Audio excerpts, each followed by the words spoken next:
Hello, beautiful community. We're going to talk about the unprecedented drone attack on Moscow. What we need to put on the table first, though, is the wider context, which is that Russia has been waging a war against Ukraine for several years. And in February 2022, that became a brutal full-scale invasion of Ukraine, backed by genocidal rhetoric and containing regular terroristic practices where civilian infrastructure and civilians are targeted. So that's the context in which we're going to talk about what's happening in Moscow. And indeed, it is a direct response, most plausibly, to the terroristic tactics the Russians have recently employed for the nth time in Ukraine, right? So we're talking about a situation where Ukrainian cities are being terrorized, where there is a 3-hour-long air raid siren in Kiev just recently. That's sort of, in terms of our proportionality compass, the context with which we start. The way we're going to do this is we're going to go with some additional commentary through a Twitter thread I've written, which I'm also going to link up. I think that's going to be the best way for us to talk this through. I hope to make a video on the main channel, but for health reasons today, it just wasn't possible. Even if it's a simple one, I always need about 10 hours, 15 hours to put out.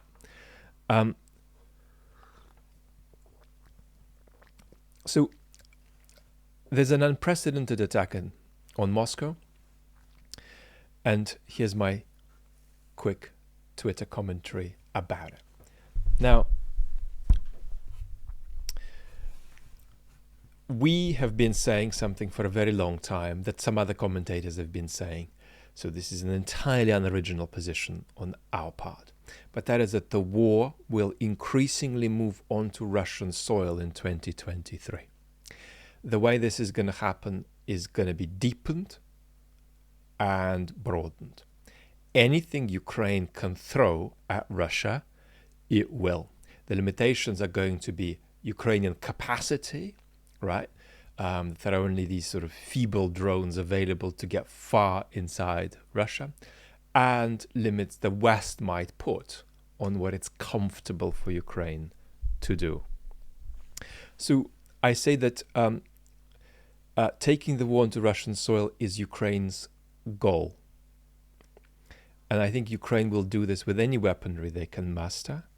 And sometimes the target, the aim, will be military. Sometimes it will be political and psychological, right?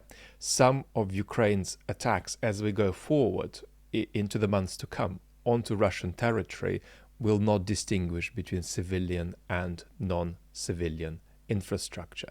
And if that blurring is a blurring we haven't seen much of yet, it's a blurring that we're going to come to see. And we'll come back to saying more about sort of balance and proportionality in an existential and defensive war. Is this attack carried out by Ukraine? That is overwhelmingly the presumption to start with. There is a popular false flag narrative doing the rounds, and here's my comment on it. If you think that the drone attack on Moscow is very likely a false flag, right, then you've become a victim of the gamification of war. It's time to ask questions in that case about whether you and the commentators you follow have stopped thinking for themselves, right? In other words, you cannot take your judgment about who done it in this case from a, let's say a popular Twitter account by a racing car driver, right? That's not going to work. Now, before we say something about how the Kremlin responds, I want to just focus a bit more on this, because it's my job as a public intellectual to draw the line between an innocent error and a trend of collective derangement that might be sweeping you up, right? If you're sitting there and you say, well, I don't know who did it, that's increasingly suspicious, right? Because Ukraine said they were going to retaliate for Russia's terroristic actions on their territory just in the last few days. Then we see a bunch of drones over Moscow, and then people are saying, ooh, who could this be? I mean, you know. So 50-50 is already suspicious, but I'm going to let you off the hook. And I'm certainly going to let you off the hook if you think there's a 20% chance that there's a false flag operation. But if you're saying there is a 99 or there is an 80% chance this is a false flag, then you are making something that is no longer a mistake, right? The fault is not anymore in the arguments for and against causality. It's in the deeper place. You've been swept up by something, right? There's something in you that's being pulled and baited, right? And you are becoming, as it were, a victim of a kind of pull or pressure. Now, much the same could have been said about the drone attack on the Kremlin. That's to say, it's completely reasonable to say it could be a false flag, right? But at the time that drone attack on the Kremlin happened, the people who said it was very probably a false flag attack indicated a lack of understanding of domestic Russian politics, right? But with this situation, it's even more extreme. That's to say, we don't need to rule anything out, right? But as far as early presuppositions go, right, there are certain places where it is so spectacularly implausible to start that it's not right any longer to talk about for and against particular explanations. It's right to pathologize those, and it's my job to not to tell you what to think, because I don't mind if you think it's a false flag operation still, but my job is to tilt you, right? And I'm comfortable to do that because I know the kind of connection we have. You're actually going to come back, even if I tilt you in a direction in which you don't want to go, because of the trust we've established. Now, if you're new here, then hi, you're very welcome. Normally, the sort of proper welcome for new people in the community is on the main channel, and here we're sort of assuming we've all been in the same living room for a long time, so we can talk to each other in a more offhanded way. Next, how will the Kremlin respond? Well, we saw a completely pathetic statement from Putin, who has been engaging in grotesque terrorism on Ukrainian territory for a long time, that makes this obviously attack on Moscow pale in comparison. But Putin said that these are terroristic tactics from Ukraine, and he has said that roughly the attack has been well handled. And so that implies that they're not going to do much about it, they can't do much about it, and that they may not even bother, having a dance and a jingle with their nuclear bomb about it, although probably somebody will on Russian propaganda TV. And this is an attempt to play down what's happened. So let's say a bit more about this business of playing down. Now, I say that the Kremlin daily terrorizes and kills Ukrainian civilians, but it also doesn't really care about Russian civilians much. And even on the border, in these border towns, the Kremlin doesn't care whether people, in the Belgorod or Bryansk area or wherever have bomb shelters that aren't flooded or that work, or that they might need to be evacuated. The Kremlin doesn't really care, really doesn't care. The Kremlin is only interested in how something impacts regime security, right? So the reason we're skeptical of false flag hypothesis is not that because the Kremlin isn't interested in is very averse to Russian suffering, not at all. It's rather that with something like the, for example, Kremlin drone attack, right? If this were to be a false flag story, the most plausible false flag story would actually be much more destructive. The sort of thing the regime is capable of is blowing up a hotel or a train station with many casualties, or an airport, right? So when we are dismissing the plausibility of false flag explanations, the last thing we're saying is that the Kremlin isn't capable of deliberately killing its own citizens. Now, since Feb 2022, the Kremlin has been balancing two contradictory impulses that we all know about, particularly from videos on the main channel. On the one hand, the Kremlin wishes to politicize what we call the depoliticized blob in the middle, 50+% of the Russian population. On the other hand, the Kremlin views regime stability as predicated on most Russians remaining on the couch, remaining depoliticized. And that's one of the problems that in particular we've discussed in connection with mobilization, right? Putin needs younger Russian men on the front, but he also needs them on the couch. Now, with each Ukrainian attack on Russian territory, and these will magnify, this attack on Moscow is going to be, outdone in scale very soon by other attacks. With each Ukrainian attack on Russian territory, the Kremlin will weigh whether to take it as an opportunity to politicize the population or whether to play it down. So far, they've been playing it down, and there are plenty of don't look up memes on the internet that fairly capture the Kremlin's response. Now, how are Muscovites reacting to this? Now, here's what we need to understand.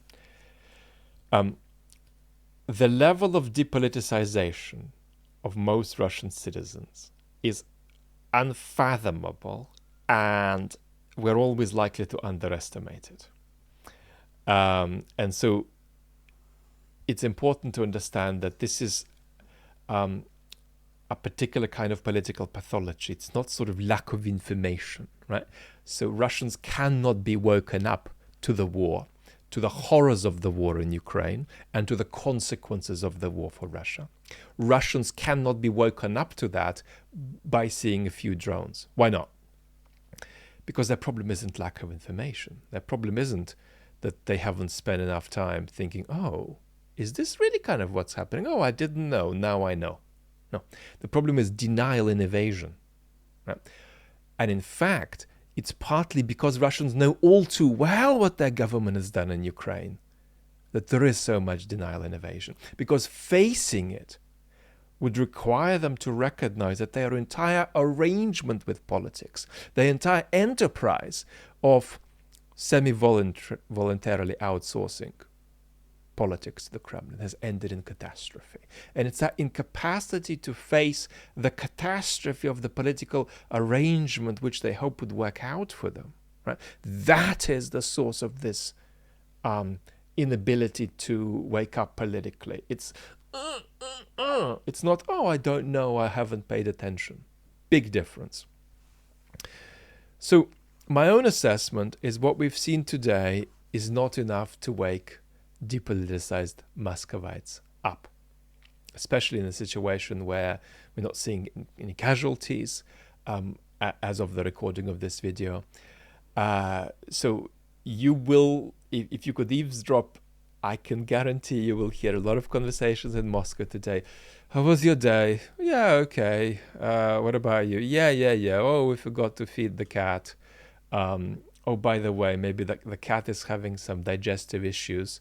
I mean, I don't know if he needs to go to the vet or not. Have you seen the drones? Have you heard about the drones? Yeah, probably too early to tell what it means. So, yeah, but yeah, a few drones around, huh? Mm-hmm. That is what would be happening. And to us, it's extraordinary. It's like, come on. Look up. That is not normal. Figure out why that is happening. What has your government done to make this happen above your head? It's extraordinary. Well, not everything is so definite. Yeah, I mean, they're there, but probably, they might not be there tomorrow. So it's, we're going to have to see how it goes, really. And, the propaganda TV is saying that it's all under control. Mr. Putin looks calm. So, yeah. And the government will gaslight Russians, is already gaslighting Muscovites about how this is nothing to particularly notice with an excess of concern. Now, a quick remark by me in my capacity, in my professional capacity as a moral philosopher. Now, I have noticed some Russian anti-war, anti-Putin, oppositional commentators saying, it's never justifiable to attack cities whereby you are directly or indirectly targeting civilian buildings.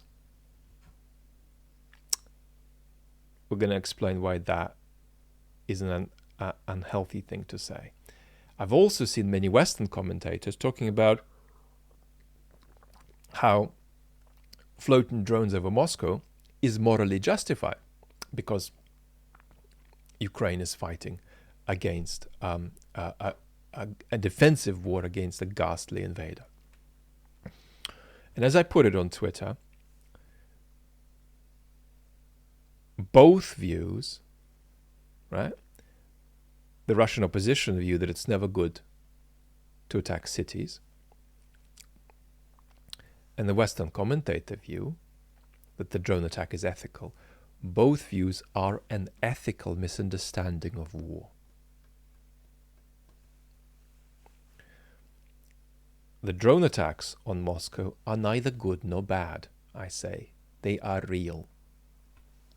They are real because you don't get to bomb and terrorize a country for 15 months and expect that this is not going to come back at you. Any moral assessment of Ukraine's drone attack on Moscow as morally proportionate or morally disproportionate is an ethical misunderstanding of war. Ukraine is not an impartial, dematerialized moral court, but an innocent victim of a brutal invasion fighting a defensive and existential war.